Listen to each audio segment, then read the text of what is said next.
Today on Investors Education, we will be looking at 7 laws, 7 spiritual laws of success.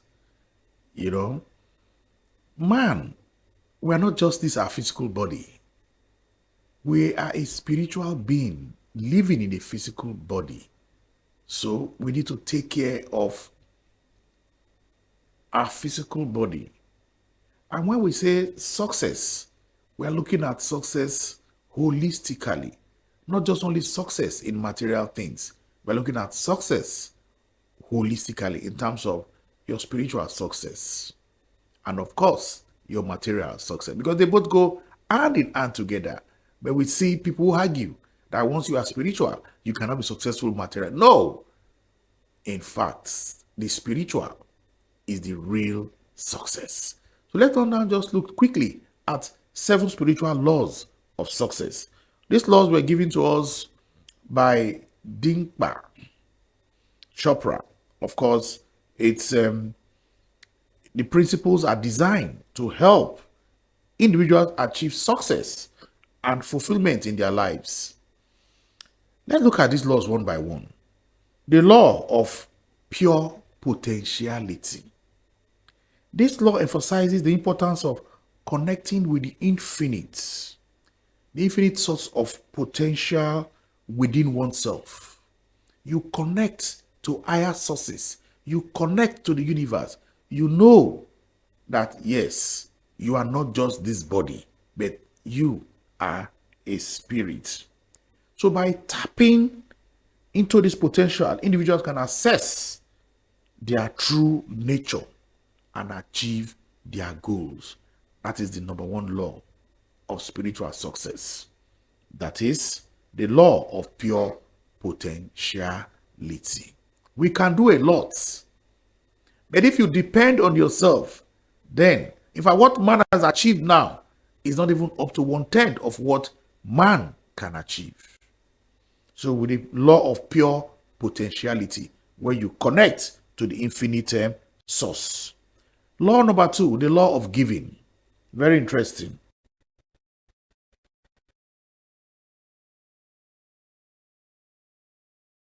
In creating a flow of abundance in one's life. So by giving freely and unconditionally, individuals can open themselves up to receiving more in return. So it is only in giving that you can receive. If you don't give, you will not receive. And that's why we will hear givers never lack. And it's not only those who have more that can give, only those who are rich. You can give your time. It does not mean that it must be cash. You can give your time. So it's only when you give that you can receive. Law number 3, the law of cause and effect. Some people say law of karma. This law states that every action has a consequence. And by making conscious choices, individuals can create positive outcomes in their lives. I mean, if you go to physics, I think it's Newton's law. Yes, to every action has an equal and opposite reaction. For you to be successful spiritually, that law also applies. But somebody has asked me a question that if in the past he has killed so many persons and now he has changed, of course the law will still take its course. But that's what we call symbolism in the faith of man. Yes, there is restitution here and there, but the law of cause and effect is there. So make conscious effort now to ensure that all your actions are something that will come back to you in return positively. It's just like when you plant maize, 3 or 4 seed. When that maize plant grow up, when you are going to harvest, you are going to harvest more than that. So when you sow good deeds, obviously good deeds will return to you. The law of least effort. In fact, you don't need to do anything in haste. You don't need to hurry. Ask yourself, because when you hurry, you see that you forget certain things. Forget whether you are late for an appointment. Just go at a pace that is comfortable to you. You will see that you achieve what you need to achieve with the least effort. That is the law of least effort. This law encourages individuals to take action with ease and effortlessness rather than forcing or struggling. By aligning with the natural flow of life, individuals can achieve their goals with great ease. Be at peace with yourself. I mean, look at what Christ said in the Bible. He was talking to the storm. Please, be still. So be at ease in whatever thing you are doing, and you will see that you will achieve your goals with greater ease. The law of intention and desire. That's law number 5. The law emphasizes the power of intention and desire in manifesting one's goal by focusing on what one wants to achieve and letting go of attachment to the outcome. Individuals can bring their desire into reality. You have to be intentional. Your desires has to be specific. You want to attract money to yourself. You want to manifest that. You must be specific as to the amount of money, specific as to the dates.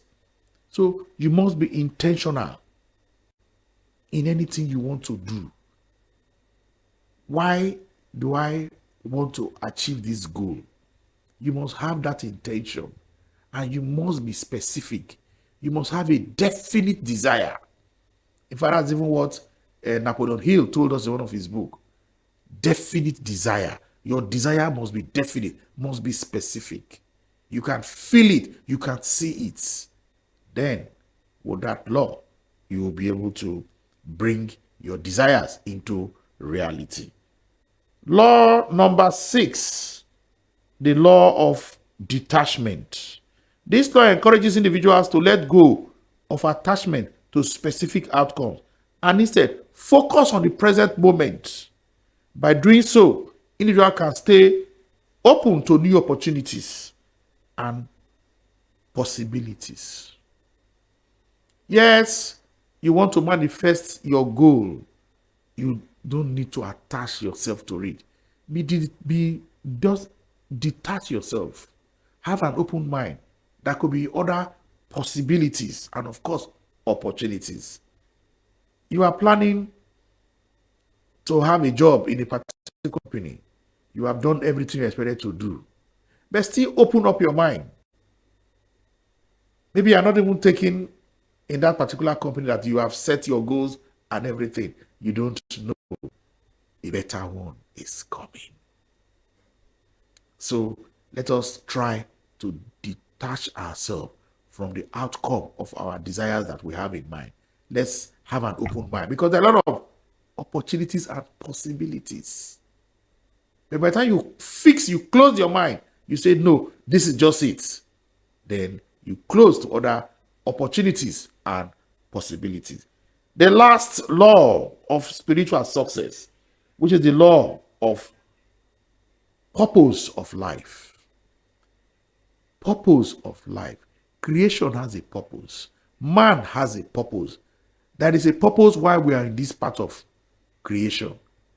Everything that the Almighty has created has a purpose.